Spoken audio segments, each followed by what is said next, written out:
Hebreus capítulo 8, diz assim a palavra do nosso Deus.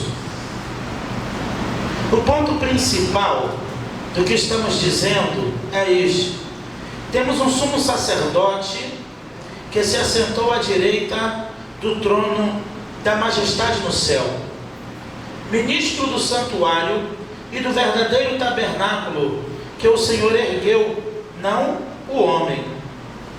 Pois todo sumo sacerdote é constituído para apresentar ofertas e sacrifícios. Por isso era necessário que este sumo sacerdote também tivesse alguma coisa para oferecer. Se ele estivesse na terra,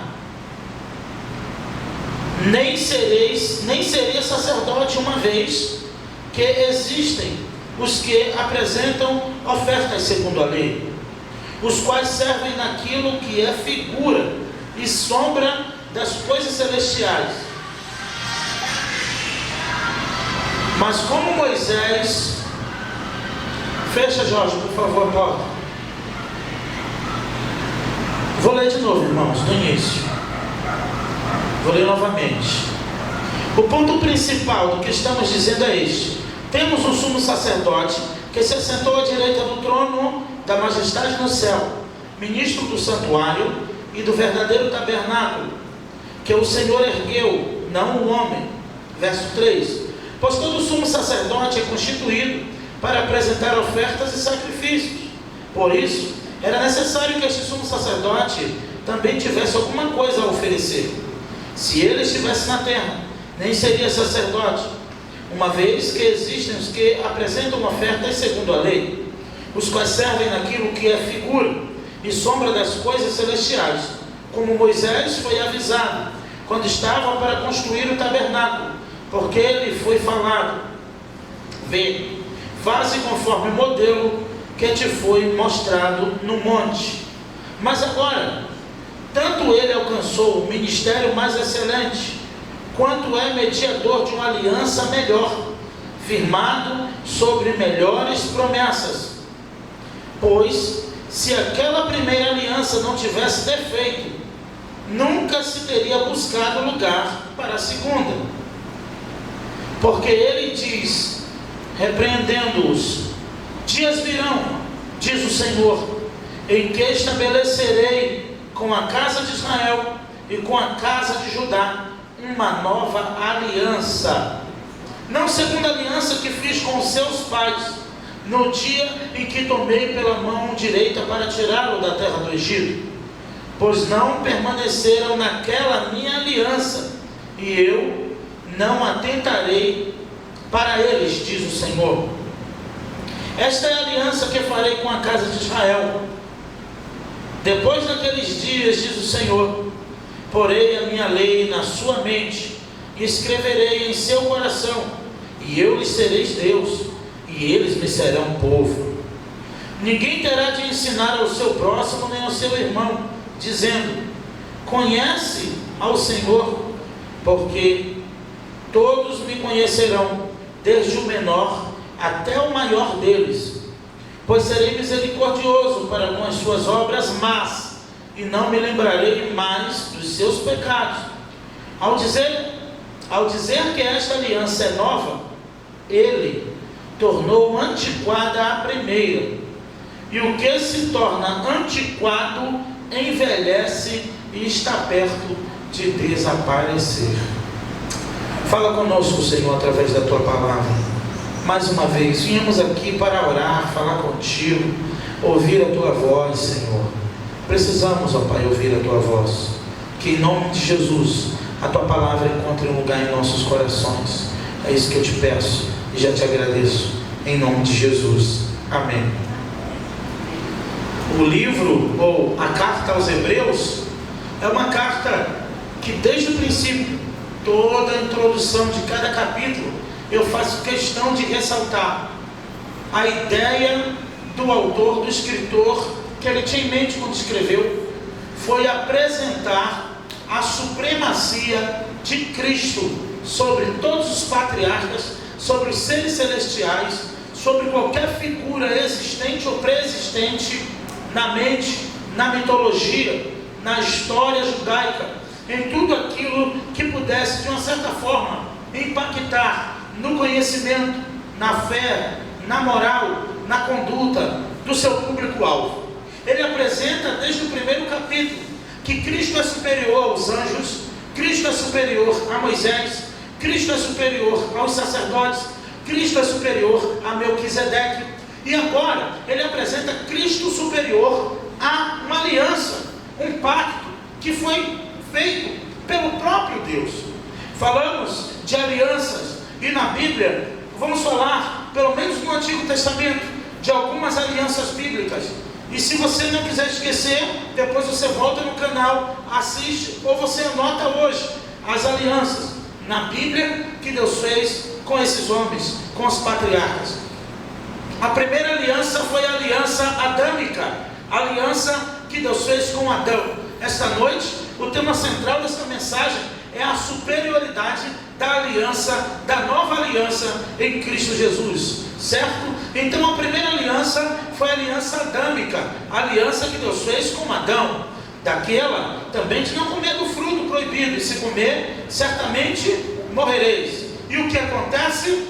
Todos os finalzinhos de tarde, Deus descia para falar com Adão. E aí, Adão, como tu estás? Como é que você está? Um belo dia, Deus, lógico, na sua onisciência, irmão Elias, na sua presciência, na sua soberania, já sabia o que havia acontecido. Mas Deus não chegou indignado, irado, quando a gente já sabe no meio do caminho o que os nossos filhos aprontaram, e a gente já chega, de uma certa forma, ávidos para tomar uma atitude com aquilo. Não, Deus já sabia que Adão tinha pecado, Deus já sabia que Eva tinha pecado, mas Deus entra no jardim como de costume, está lá em Gênesis, finalzinho da tarde, e faz uma pergunta chamada e conhecida também como a pergunta da graça. Mesmo sabendo do que Adão tinha feito, ele entra no jardim, porque o homem muda, mas Deus não muda. A imutabilidade de Deus, um dos atributos que faz parte de Deus, é que nem Deus não há mudança e nem sombra de variação. Hoje você me ama, dependendo do que eu te responda, dependendo do que eu te diga, eu também já não serei mais tão homem de Deus assim, não serei mais o escolhido. Você entra em relações interpessoais da mesma maneira. Aquela estima ou a autoestima que tinha daquela pessoa vai mudar. Isso não acontece só de igreja para pastor, de pastor para igreja, de irmão para irmão, de pessoa para pessoa. Deus não. Adão quebrou a aliança, Adão quebrou o pacto, e Deus, quando entra no jardim, ele pergunta: Adão, onde tu estás? Mesmo sabendo onde Adão estava, escondido com Eva, nus, com vergonha, coberto com folhas, cobrindo a sua nudez com folhas, Deus, na sua soberania, podia aparecer imediatamente na frente de Adão, porque Deus é Espírito. Mas não, ele entrou no jardim e perguntou: Adão, cadê você? O que você fez, Adão? Como eu disse, o homem muda, mas Deus não muda. Quem quebrou a aliança? Foi Deus ou foi Adão? Foi Adão. Mas quem se escondeu? Adão. Quem ficou com vergonha porque estava nu? Adão. Deus continuou sendo Deus, continuou sendo o mesmo Deus compassivo, misericordioso. O que é que Deus fez? Ao perceber, então, e chegar ali como se fosse uma conversa de improviso: onde tu estás, Adão? Apareça, eu quero falar com você. O que houve? Por que você está me evitando? O que está acontecendo? Você sumiu, eu vim falar com você, você não está na hora marcada. Senhor, eu pequei, estava com vergonha, eu estou nu. Deus não foi como meu pai, que quando eu errava, pegava uma galha de araçá, de goiabeira, um cinto, não quebrou o cabo de vassoura nas minhas costas, ou a cana nas costas de outro. Sabe o que ele fez, irmã? Ele fez roupas para cobrir a nudez de Adão e Eva. Foi o primeiro sacrifício na Bíblia para a remissão de pecados. Foi necessário matar um animal para, com a pele daquele animal, fazer as vestes de Adão e Eva. Para que quando Deus o expulsasse, a sua nudez estaria coberta. A segunda aliança que Deus faz foi quebrada por Adão.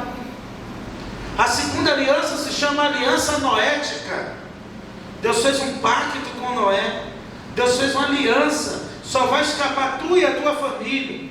E depois de ter vencido o dilúvio de 40 dias e 40 noites, depois de ter visto o agir de Deus, a todos os 8 da sua casa, contando com Noé, escaparam, não morreram, sobreviveram ao dilúvio. Mas a Bíblia vai dizer que Noé cultivava uma vinha, plantou vinho, a vide, ele cuidava dessa vide, ele podava essa vide, ele aparava essa vide, ele botava escora nessa vide, para que o ramo da sua vinha crescesse mais e mais. Quem já viu uma fazenda, uma plantação, um vinhedo, sabe que é a coisa mais linda que tem. Mas um dia, a Bíblia diz que Noé se embriagou com a sua própria vinha. Aquilo que ele tanto cultivava com carinho, que ele cuidava, depois de vencer o dilúvio, depois de vencer tudo isso, um belo dia um dos filhos de Noé o encontra nu, bêbado, e zomba de Noé. E o outro: não faça isso com meu pai. De novo, cobre a nudez de Noé. A maior consequência do pecado e da quebra da aliança se chama vergonha. É o primeiro sentimento que pelo menos os homens escolhidos por Deus sentiram após pecar. É triste, e agora uma palavra muito comum, mas é triste vivermos numa geração sem vergonha,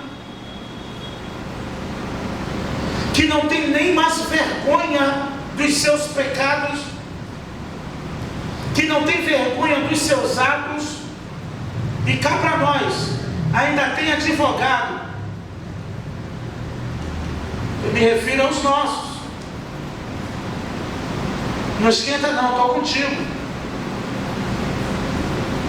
Uma geração que muitos não pecam e não tem vergonha de apoiar quem peca. Quem peca não, irmãos, porque quem não tem pecado já cometeu pecado. Quem vive na vergonhice do pecado, escancarado, aberto.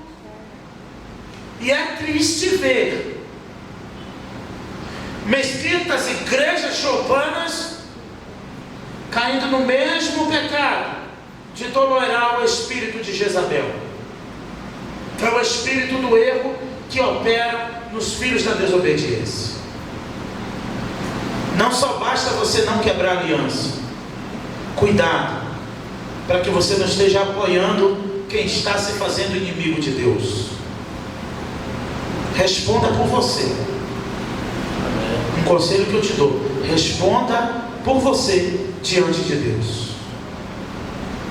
Um amigo meu, no Farinha Pura, me contou certa vez que na região dele, como é uma região perto, eu não vou citar, ele estava no bar jogando sinuca com os amigos, e tinha alguns amigos, e de repente entrou naquele bar 3 homens encapuzados e pegou um rapaz que estava sentado na mesa junto com eles e pegou mais outro, pegou 2 em plena luz do dia e colocou na parede daquele bar e mirou para executar aqueles rapazes. E no momento da execução, quando aqueles homens encapuzados iriam executar, um dos que estavam ali falou assim: não faz isso com fulano, ele é tão gente boa. Aí um daqueles falaram assim: ah, ele é gente boa? Então vai você ficar lá com ele também. Foi aqui perto e executou todo mundo, e o que achou gente boa. Homens viveram se fazendo inimigos de Deus, quebrando alianças com Deus, escancaradamente negando a fé, crucificando Cristo novamente. E o escritor aos Hebreus veio para mostrar que Cristo é de uma aliança superior, porque a aliança antiga tinha defeito, e esse defeito não era por parte de Deus, sempre foi por parte do homem. Abraâmica, próxima aliança. Deus faz aliança com Abraão. Gênesis 15. Deus adormece, Deus pede para que Abraão pegue animais, corte-os no meio, em bandas, todos os animais, aves, todos os animais que pudessem para oferecer o sacrifício, e Deus adormece Abraão num sono profundo, e ali é o dia que Deus faz aliança com Abraão. A Bíblia diz que enquanto as aves de rapina desciam para pegar o sacrifício, Abraão enxotava aquelas aves de rapina para não pegar. Deus adormece Abraão em um sono profundo, e a Bíblia diz que Deus passa no meio daqueles animais.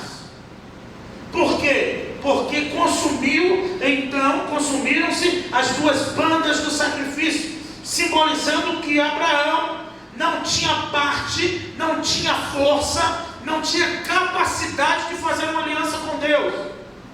Então Deus fez a parte dele e a parte do pacto de Abraão.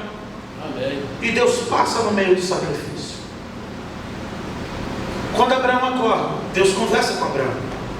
Abraão, eu vou te dar a terra dos amorreus, dos heteus, dos heveus. Só que tem o seguinte: vai ser só daqui a 400 anos, 430, porque a ira, o pecado que eles estão cometendo hoje, ainda não alcançou a totalidade da ira de Deus. Entende por que o povo fica escravizado 400 anos? Quando Deus lembra do clamor do povo, é porque aqui já está demais o pecado dos amorreus, dos heveus, dos heteus, oferecendo sacrifícios a Moloque, fetos de crianças jogadas no fogo, prostituição, todo tipo de pecado. Então Deus levanta nova aliança com Abraão. Mas a Bíblia também vai dizer que ele tinha uma mulher e ela era muito linda, formosa à vista. Sara. A Bíblia diz que ela era muito bela. Abraão desce para o Egito, e nos dias que Abraão está no Egito, Abraão tem uma conversa com Sara, e diz assim para ela: olha só, se alguém perguntar se tu é minha esposa quando chega lá, fala que é minha irmã, porque você é tão bonita que eles vão querer me matar para ficar com você. E se disser que é irmã, tu fica viva e eu vivo. Olha o pensamento de Abraão. Olha o pensamento daquele homem: sai da tua terra, da tua parentela. Olha o pensamento do homem que Deus... Observa o desespero do homem em quebrar o seu pacto com Deus, e oportunidades para ele quebrar a sua aliança nunca faltam.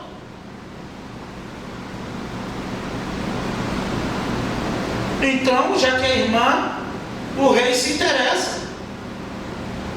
Não, é irmã dele, então traz ela para mim. Ele era rei, podia ter o que queria. Só que antes do rei tocar em Sara, Deus diz: não toca nela. Se você tocar nela, vai acabar para você.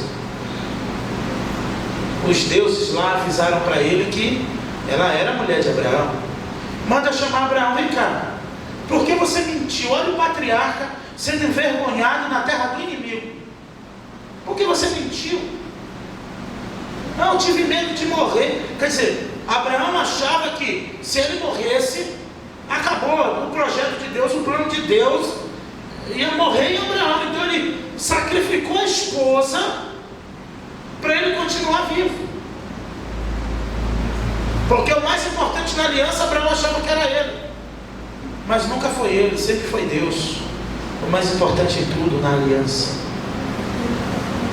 Por isso que os escritores hebreus vai tratar da soberania, da supremacia de Cristo. O Novo Testamento inteiro vai mostrar a primazia de Cristo sendo o cabeça da igreja. E ele é expulso do Egito, envergonhado com a sua mulher. Vai embora daqui. show, mentiroso, vai embora. Sério, foi enxotado no Egito, foi expulso, porque o rei do Egito quase trazia tal punição e castigo de Deus para ele e para toda a nação, se tocasse em Sara.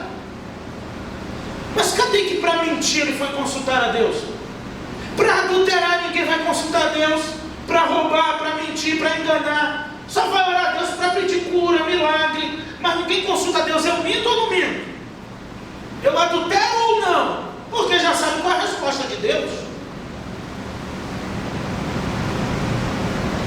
Então foram alianças defeituosas. A aliança do Antigo Testamento foi defeituosa porque os homens eram defeituosos. Deus continuou sendo perfeito. Amém. Aliança mosaica, aliança com Moisés, levar o povo à terra prometida. Vamos lá, lá vai Moisés, 1 dia, 2 dias, 3 dias, 4 dias, 5 dias. Moisés tinha alguns defeitos, né? Ficou algum tempo lá cuidando do povo, esqueceu da esposa e dos filhos, né? Lá com o sogro. Jetro fala: como é que é isso? Você está lá cuidando de Israel e esqueceu? Moisés, tu esqueceu que tu tem mulher e filhos? Foi lá devolver a esposa e os filhos. E Moisés de repente achava que estava atrapalhando o ministério dele. Pior erro. Leva. Até aí tudo bem, Deus continuou agindo. Moisés escreve, olha só, Moisés escreve a lei. Moisés bota a pedra aqui, Moisés bota a pedra, a nuvem vem, desce uma mão e escreve o decálogo, os 10 mandamentos, quentinha na brasa. Moisés desce, vê o povo em idolatria, fica indignado, quebra a pedra, sobe, fica mais 40 dias. Deus, de novo, Moisés, botou a pedra lá, lavrada, Deus vai lá e escreve de novo. Foram 2 vezes que Deus escreve os 10 mandamentos na pedra, nas pedras. E vamos lá, vitória traz vitória, vitória traz vitória. O homem mais manso da terra, a Bíblia diz que Moisés era o homem mais manso da terra. Não tinha nada que enchesse os pacovardes de Moisés, não tinha nada que esquentasse, enchesse sua paciência. Não, Moisés era cabeça fria. Mas um dia encheram tanto o juízo de Moisés, tanta murmuração, queixumes, tanta murmuração, que Moisés já não sabia mais o que fazer. Pertinho, na semana de entrar na terra prometida, depois de 40 anos, o chinelo deles não envelheciam, as suas vestes não se gastavam. Durante 40 anos não tinha shopping, não tinha loja de roupa. Deus fazia com que aqueles chinelos durassem, as roupas não gastassem. E na semana de entrar na terra prometida, Moisés, e cadê a água, Moisés, e água, Moisés, e Moisés, cadê a água, Moisés, e a Sedai, Moisés, a água está vindo com detergente, Moisés, e Moisés, essa água está com gosto estranho, Moisés, essa água está barrenta, Moisés, e agora, Moisés, cadê a água mineral, Moisés? Aí Deus diz assim no ouvido de Moisés: fala como a rocha. Só que tinha uma coisa que eu não sei se Moisés tinha percebido, mas a gente que está aqui lendo o livro do Êxodo nos conta que onde Moisés com o povo caminhava, quando ele olhava, a pedra estava lá, a rocha. Não era só a nuvem, e não era só a coluna de fogo que acompanhava o povo, não. Pareciam, e eles tinham a sensação que não saía do lugar, porque onde eles iam, estava a nuvem, de dia, soprando o vento, nos miseráveis, que Deus matou todos, só deixou 2, então não prestava mesmo, né? De 6 milhões, só entra 2, Josué e Caleb, o resto eram filhos e netos. Eram filhos e netos. Prestava essa raça? Uma raça que cai, se estrebuchando no chão, comendo codorna, assim, é boa, gente. É raça ruim, como diz na minha terra.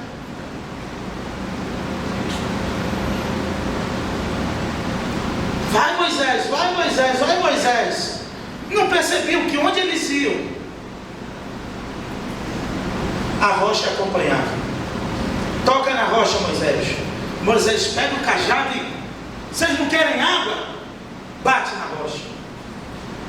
É por isso que eu digo, no curso de pregadores, não bate no púlpito. Não quer rocha não, mas avisa ele, porque é daqui que sai a palavra de Deus. Amém. É daqui que sai a palavra de vida. Aqui que sai a repreensão, aqui que sai, pelo menos é um símbolo da autoridade da igreja, é o púlpito. Então não bate, alisa, toca, não fica muito à vontade. Por isso que eu não deixo da cambalhota, jogar o bichinho com as rodas para cima, tirar, botar timbal, botar túnel, é por isso que eu não deixo. Moisés chegou lá e... Pô! Só que aquela rocha era Jesus, que acompanhava o povo. Era Jesus. E ele bateu. Era só para tocar o cajado. Ele bateu. Saiu água. O povo bebeu. Os dias passaram. Mas, irmãos, sempre haverá um dia em que temos que ir sozinhos, quando ninguém vê, no escritório de Deus para conversar com Ele. Ou em vida, ou em morte. Amém. Você não vai passar batido nessa vida. Nem eu, nem ninguém. É melhor ir no escritório antes dele chamar do que esperar ele chamar. Concorda ou não? Concordo. Concordo. É melhor antecipar do que esperar ele chamar. Um belo dia, 120 anos, seus olhos não teve cataratas, seus ossos estavam vigorosos, não tinha problema de coluna. Tal sua saúde com 80 anos era a mesma, depois de mais 40, Moisés acorda. Deus diz: Moisés, vem aqui no monte que eu quero falar contigo. E vai Moisés, subindo o monte que ele sempre subiu toda a vida. Como de costume, a sua esposa e seus filhos: não, pai, vai ali, daqui a pouco ele volta. Vai falar com o papai dele, o amigo dele. E vai Moisés, subiu o monte. Eram dias para conseguir chegar no topo do monte. E vai Moisés. Quando chega lá, Deus mostra a terra prometida a Moisés. Olha que coisa linda. Olha a terra, Moisés, olha só. Está pertinho, está ali, Moisés, está quase. Moisés vibrando. Deus disse: mas tu não vai entrar, porque eu mandei tu tocar na rocha e tu feriu a rocha. Desobediência. E para completar, Deus disse: morre, Moisés. E a minha Bíblia diz que Deus mata Moisés e sepulta o corpo dele. E ele não entrou. Quem entrou foi Josué, Caleb e o restante que entraram. Davi, aliança com Davi, casa de Judá, de onde nasceria o Messias, o patriarca mais promissor, era rei, valente, segundo o coração de Deus. Ele pecou. Todos sabem o pecado de Davi. E Deus diz uma coisa para Davi naquele dia: tu está perdoado, mas a espada nunca mais sairá de dentro da tua casa. E o que acontece na família de Davi? Um irmão estupra a outra irmã. Aí um irmão, para se vingar, mata o outro irmão que estuprou sua irmã, que era só por parte de mãe. Davi perdendo o controle de tudo. Aí o outro filho quis tomar o trono dele, Absalão. Aminon estupra Tamar.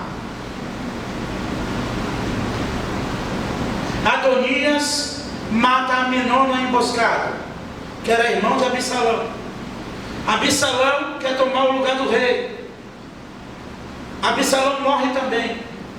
Adonias fica vivo. Davi tinha 80 anos, tinha uma jovem só para esquentar sua costela enquanto ele estava ali perto de morrer, só para ele não dormir no frio. Adonias disse para Salomão: já que eu não vou ser rei, me dá lá a novinha de meu pai para mim. Salomão pega Adonias, então quer dizer, você queria a esposa do meu pai? Mata Adonias. Da casa de Davi só sobra Salomão. E a irmã, que ninguém mais conta a história dela. Foi aí a necessidade da nova aliança em Cristo Jesus. Muitos assuntos aqui nos Hebreus, eu vou recapitular tudo aquilo que já foi dito, mas uma coisa eu posso destacar, que temos um sacerdote no verso 1, que se assentou-se à direita de Deus, no trono de majestade, ministro do santuário da verdade, no tabernáculo que o Senhor ergueu, e não o homem. Esse santuário, esse tabernáculo não foi feito, não tem participação, não tem suor, não tem fadiga, não tem esforço, não tem conhecimento humano, para que o homem não queira levar crédito de nada que vem de Deus. Mesmo falando isso, mesmo isso escrito, mesmo tudo vindo de Deus, a natureza caída do homem insiste em alguns momentos serem tentados e perturbados a pensar que eles contribuem para as coisas que vêm de Deus, para as dádivas que vêm de Deus.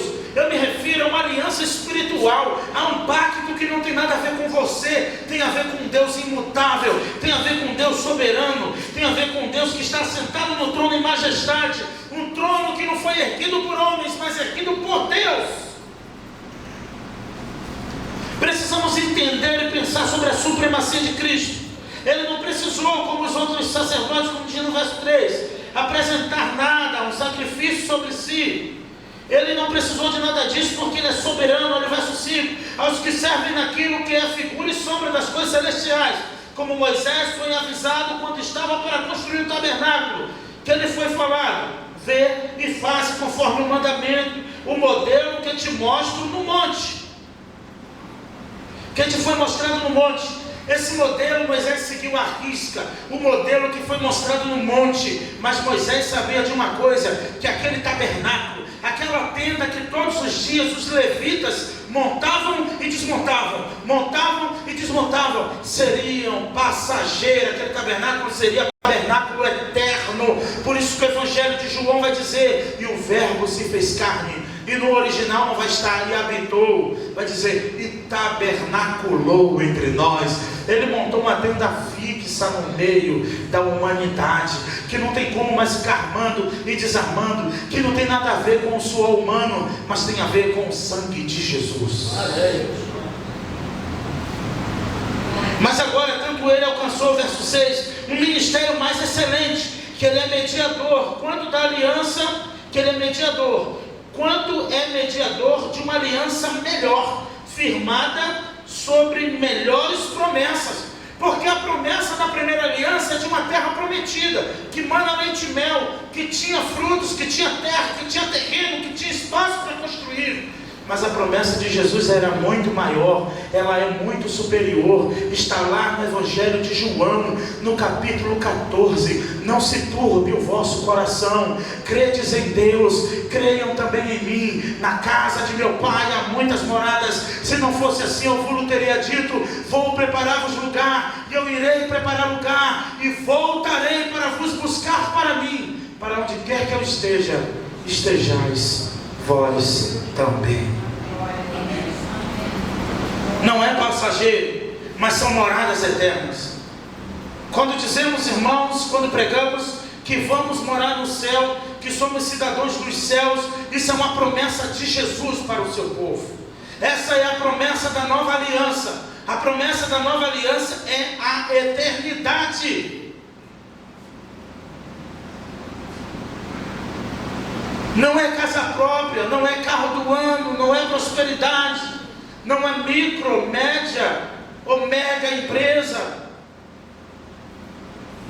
Você pode sonhar, você pode estudar, você pode trabalhar, você pode conquistar. E Deus vai te ajudar sim, tendo fé, pedindo Ele ajuda para conseguir tudo que você possa conseguir nessa terra. Mas a promessa da nova aliança é superior, ela é maior e muito melhor, porque ela é eterna.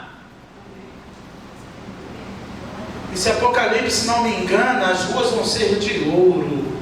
Glória a Deus. Se Apocalipse não me engana, vai estar um ser sentado à direita de Deus, 4 seres viventes, 24 anciões, tirando a sua coroa e jogando aos pés do trono, dizendo: bendito é o Cordeiro de Deus que vive para sempre. Glória seja dada ao Senhor, glorificando o nome dEle. E aí, vivemos a constante lida do dia a dia. Terra versus céu. Quantas vezes você pensou no céu hoje? Não me responda. Quantas vezes você pensou hoje na eternidade? Quantas vezes você pensou hoje se você partisse? Agora vamos lá. Quantas vezes você pensou nos teus problemas, nas tuas dívidas, nas tuas dificuldades, nas coisas dos seus filhos, na sua casa, na sua mãe, no seu pai, no seu trabalho, na sua faculdade? Observem quantas coisas roubam a nossa mente dia após dia e furtam as nossas esperanças de morar no céu, da eternidade. E pensamos muito pouco nisso. No mês, se for botar na balança, quantas vezes você pensou na eternidade, quantas vezes um problema te acometeu, as adversidades da vida e tantas outras coisas más.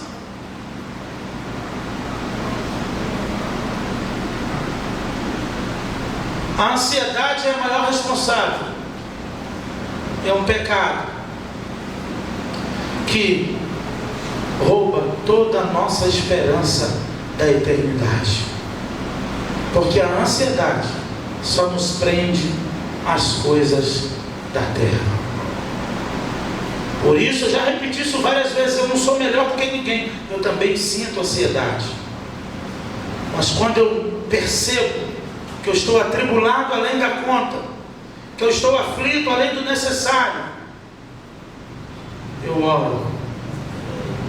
E quando eu não tenho forças para orar, tem 2 pessoas pelo menos que eu costumo pedir.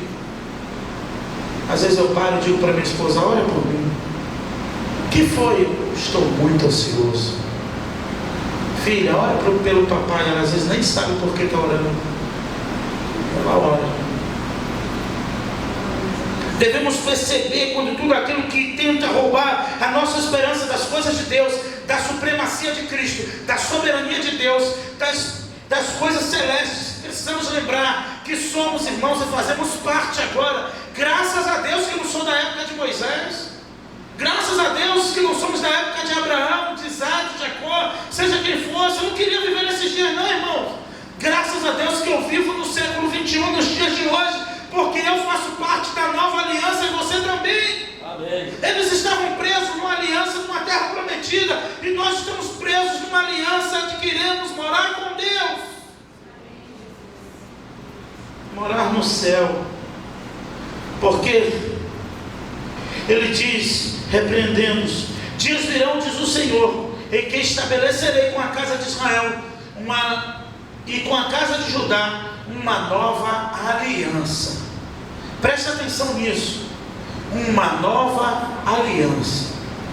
Eu sempre digo, se o antigo prestasse, era para ter dado certo. Não fique insistindo no que não deu certo. Não insista, não seja como o povo de Israel. Foque na nova aliança em Cristo Jesus. Todas as ceias dizemos: este é o sangue da nova aliança.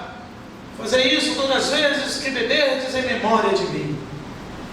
Às vezes não estamos discernindo o que é fazer parte de uma nova aliança. Ele não fala uma aliança melhorada.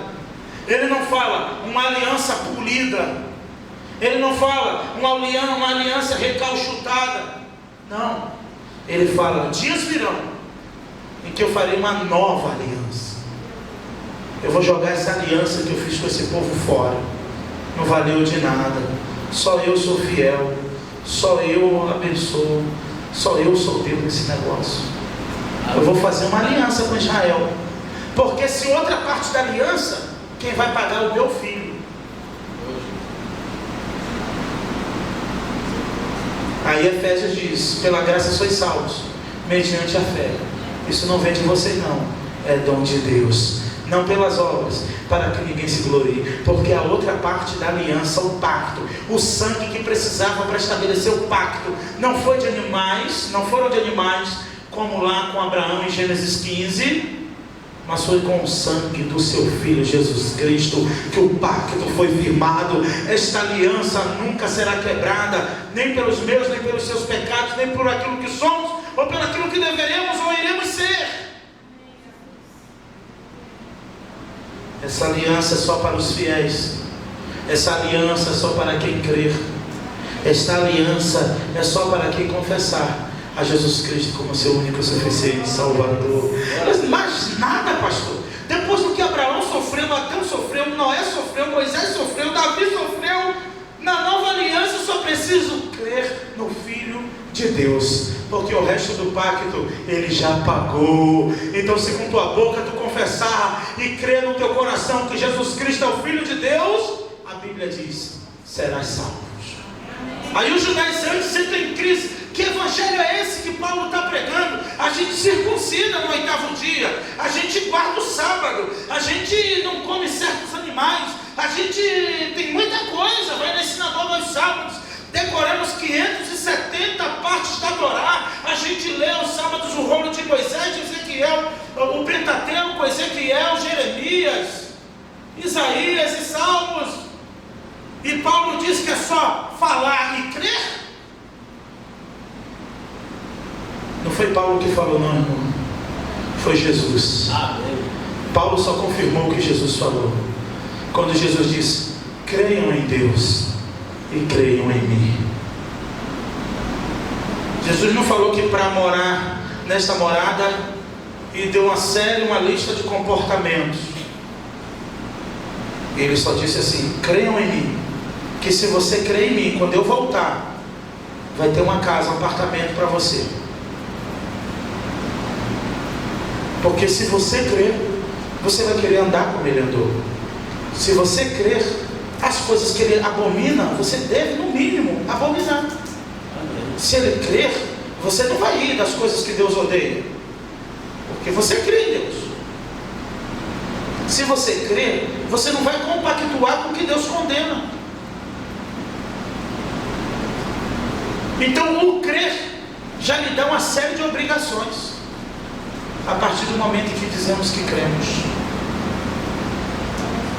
Ele prometeu que ia fazer uma nova aliança, e Ele cumpriu essa aliança quando João grita: eis o Cordeiro de Deus que tira o pecado do mundo. Olha o 9: não segundo a aliança que fiz com seus pais no dia em que o tomei pela mão para tirá-los da terra do Egito. Olha aqui o porquê: pois não permaneceram naquela minha aliança, e eu não atentei para eles, diz o Senhor. Não é a mesma aliança, porque quem não permaneceu foram eles que não permaneceram na minha aliança. A minha aliança continuou lá, a minha aliança estava lá. E eu creio, meus irmãos, que enquanto você está ouvindo esta palavra de Deus na sua vida, o Senhor pode estar renovando e fazendo novas alianças no teu coração, se você quiser. Se você não quiser, continue com a aliança antiga que você nunca cumpriu. Eu convido toda a igreja nesta noite, eu estou caminhando para o final, mas eu senti necessidade de fazer um apelo no meio dessa mensagem. Faça aliança com Deus. Faça uma nova. Pastor, mas eu já faço. Você está cumprindo essa aliança? Essa aliança está tendo efeito na tua vida? Se você está sentindo que não, peça a Jesus mais uma vez para renovar a aliança de você com Deus. Porque a aliança, a nova aliança, ela é inquebrável. Porque a outra parte quem fez foi Deus, e uma parte Jesus. Então esta parte é inquebrável, esta parte é imutável. A aliança continua inteira, a nova aliança. Mas existem práticas em que vivemos, que muitas vezes pode estar mostrando que fazemos parte, na verdade, é da antiga aliança, não da nova, porque a nova aliança é uma aliança de amor, de misericórdia, de justiça, de ira. Estava pregando em Jardim Palmares num culto jovem no sábado, e foi o tema o amor, a graça de Deus, e eu falei amém. Mas o amor de Deus não é um atributo maior que Deus tem, não, que é menor do que a sua justiça, do que a sua ira, do que a sua misericórdia, a sua imutabilidade, a sua soberania, não. É um dos atributos de Deus. Deus é amor, mas também Deus é bom, mas também Deus é justo, mas também Deus é santo. É sério. Então Deus não pode me amar tanto a ponto de deixar a sua santidade de lado e não cobrar a minha vida, o meu estilo de vida. Então o amor não é um atributo isolado de Deus, que Deus ama e ama e continua amando, e a sua santidade é ferida, a sua ira é ferida, a sua moral é ferida, o seu testemunho é ferido, a sua palavra é escandalizada. Ele é amor, mas Ele é bom, mas Ele é justo, mas Ele diz ser de santo, porque eu sou santo. Ele é justiça, Ele é fogo abrasador, Ele é fogo consumidor. Deus é isso. São várias coisas, vários atributos que definem Deus, que nenhum é maior do que o outro.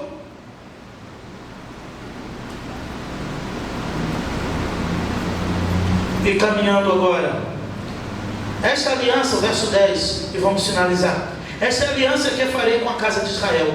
Depois daqueles dias, diz o Senhor, porei as minhas leis. E agora já não é mais num papiro, num rolo, numa pedra, mas eu porei naqueles dias, diz o Senhor, as minhas leis na sua mente, e as escreverei em seu coração, e eu lhes serei por Deus, e eles me serão por povo. Ninguém terá que ensinar. Isso aqui é escatológico, isso aqui é futurístico, isso aqui é apocalíptico. Lá em Apocalipse vai dizer isso também, que vai chegar o dia que ninguém vai precisar mais ensinar um ao outro, repreender um ao outro, porque a lei vai estar na mente e gravada em seus corações. Amém. Não como hoje, que precisamos estar sempre sendo alimentados, ouvindo palavras, pregações, orações, para ir, como Paulo vai dizer, como num espelho, que a gente olha, se arrumou, daqui a pouco a gente esquece da aparência e precisa voltar para olhar de novo, porque a gente esquece da nossa própria aparência. Mas um dia o veremos face a face. É a promessa de Deus na carta de Paulo aos Coríntios, quando ele vai dizer que um dia veremos o nosso Senhor face a face. Pois eu serei misericordioso para com as suas obras, mas, está vendo? Eu vou esquecer, para eu renovar essa aliança, para que isso aconteça depois da nova aliança. Olha o que Deus está dizendo no verso 12, olha na tua Bíblia e vê se não está assim. Pois eu serei misericordioso para com suas obras, mas, não tem bonzinho não, irmãos. Esquece esse negócio de nada do Evangelho, pedra preciosa de Jesus, esquece isso, porque para você ser admitido no céu, ele vai ter que esquecer nossas obras más, porque a nossa fé vai superar tudo isso.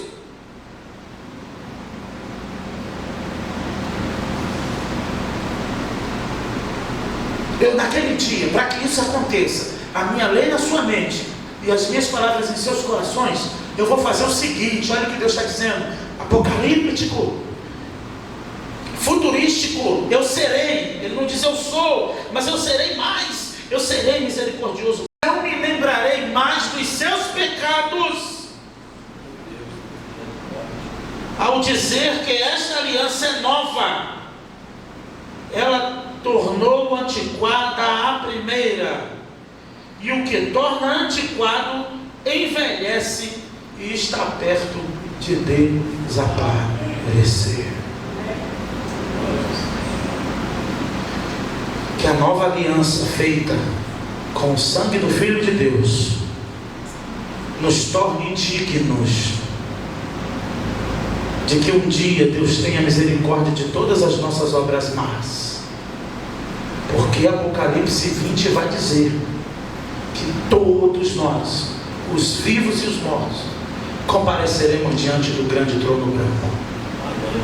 A terra buscará um lugar para se esconder.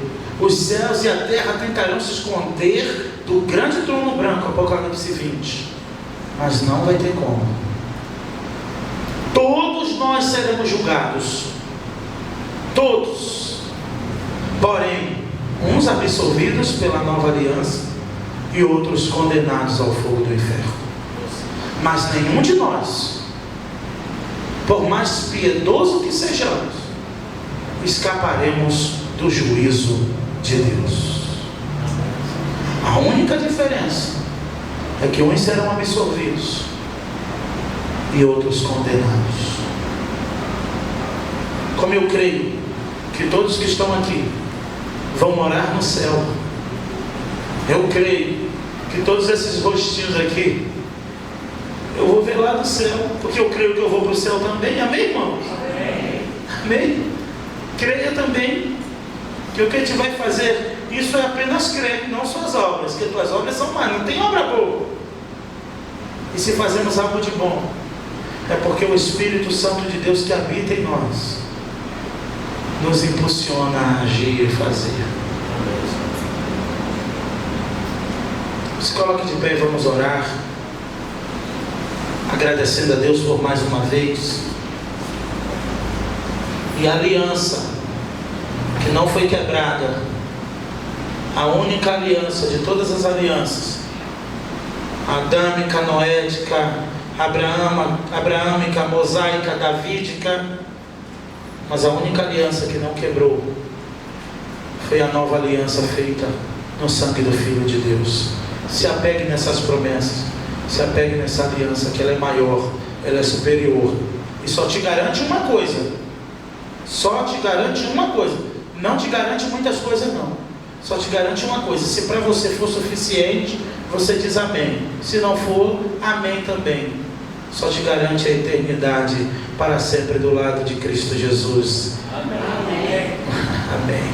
Senhor meu Deus, muito obrigado, porque nesta noite mais uma vez conseguimos falar contigo na tua casa de oração, conseguimos interagir com os nossos irmãos, conseguimos mais uma vez orar uns pelos outros, porque aqui não é outro lugar senão a casa de Deus.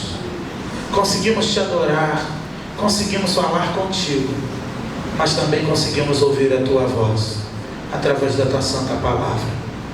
Ó Deus, que tudo que provém do homem caia por terra, mas tudo que veio do teu trono de graça, que seja internalizado no coração do teu povo. Que o amor de Deus nosso Pai, a graça salvadora do Senhor Jesus Cristo, o poder e as doces e eternas consolações do Espírito Santo esteja sobre esta igreja, sobre todo o povo de Deus espalhado pela face da terra. E toda a igreja diz: amém. Amém. Podem ir assentar.